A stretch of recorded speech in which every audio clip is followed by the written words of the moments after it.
Hi friends, நம்ம இன்றைக்கி கனச்செவ்வகம் தான் பார்க்க போகிறோம். கனச்செவ்வகத்தோட கன அளவை பார்க்க போகிறோம். இதுவும் 9th புக்கில் இருக்கிற ஒரு ஸ்கூல் புக் கொஸ்டின் தான்.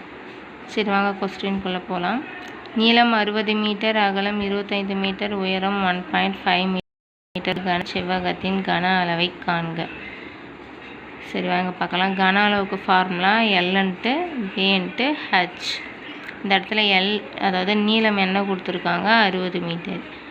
பி வந்து பேஸ் அகலம் வந்து 25 மீட்டர் ப்ளஸ் உயரம் வந்து 1.5 மீட்டர். இது மூணுத்தையும் நம்ம இன்ட்டு பண்ணி போட்டோம்னா நமக்கு கன அளவு கிடச்சிரும். நமக்கு கன அளவு இந்த இடத்துல என்ன கிடச்சிருக்கு பார்த்திங்கன்னா 2250 சென்டிமீட்டர்ஸ் க்யூபு. கனம்னாலே க்யூப். சரி ஓகே. ஒரு சிலருக்கு வந்து இந்த பாயிண்ட் வச்சு வர்றதுல கொஞ்சம் இன்ட்டு பண்ணுறது கஷ்டப்படுவீங்க. ஸோ அங்கே பாருங்கள், 60 × 25 நமக்கு 1500 கிடச்சிருக்கும். 1500 × 105 அதை நான் 15ன்னு போட்டு நான் பெருக்கி பார்த்தா எனக்கு வந்து 22500 கிடச்சிது.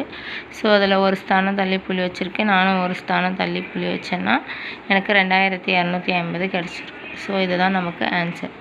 சரி ஓகே ஃப்ரெண்ட்ஸ், இதை மாதிரி ஸ்கூல் புக் கொஸ்டின்ஸ் வேணும்னா மறக்காமல் நம்மளை ஃபாலோ பண்ணிக்கோங்க.